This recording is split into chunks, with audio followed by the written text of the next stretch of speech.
हमें पढ़ना है कोऑर्डिनेशन बॉन्ड। कोऑर्डिनेशन बॉन्ड मतलब सहसंयोजक बंध।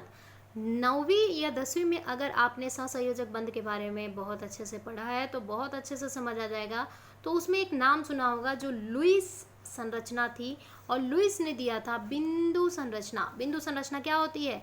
जब कोई परमाणु के इलेक्ट्रॉन का विन्यास को बताती है और साथ ही साथ संयोजकता कोश को भी बताती है, यह होता है किसी भी परमाणु का बिंदु संरचना। जैसे सोडियम का होता है 11 परमाणु, पहला 1 2, दूसरे में 8 इलेक्ट्रॉन, और 2 और 8 हो गए 10। कितने इलेक्ट्रॉन बच गए? एक इलेक्ट्रॉन बाहर। अब देखो सोडियम का अंतिम कक्ष में कितने इलेक्ट्रॉन हैं? एक इलेक्ट्रॉन है। तो सोडियम के अंतिम कक्ष में सोडियम को स्थायी होने के लिए कितने इलेक्ट्रॉन की ज़रूरत है?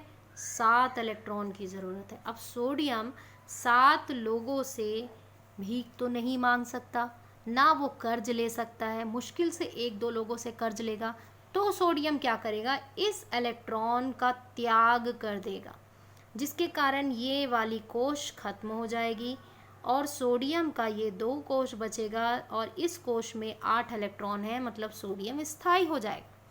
अब ये इलेक्ट्रॉन उसको देगा जिसको 1 इलेक्ट्रॉन की कमी है, और ऐसे परमाणु अगर उसे मिल जाते हैं तो उसके साथ वो जुड़ जाएगा और क्या बनाएगा? यौगिक बना लेगा। जैसे कि क्लोरीन का आप बिंदु संरचना निकालो तो उसके अंतिम कक्ष में 7 इलेक्ट्रॉन होते हैं। अंतिम कक्ष में कितने इलेक्ट्रॉन होते हैं क्लोरीन के? 7।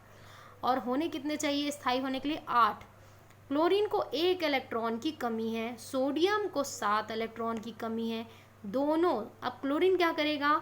ये साझेदारी किया, सोडियम ने इसे 1 इलेक्ट्रॉन दिया और क्लोरीन ने इसे 7 इलेक्ट्रॉनों का क्या दे दिया? साझेदारी दे दिया कि मतलब क्लोरीन इसके 1 इलेक्ट्रॉन को अपना मान लिया और सोडियम इसके 7 इलेक्ट्रॉन को अपना मान लिया। पार्टनरशिप में इन्होंने काम कर लिया और NaCl यौगिक का निर्माण किया।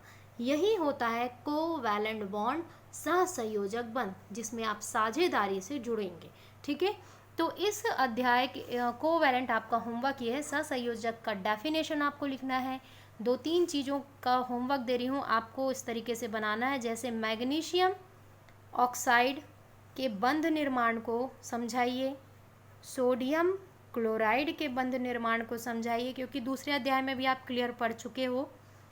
उसके बाद मैग्नीशियम डाइक्लोराइड के बंध निर्माण को समझाइए। ये 3 आपके होमवर्क हैं, करने की कोशिश करो बच्चों।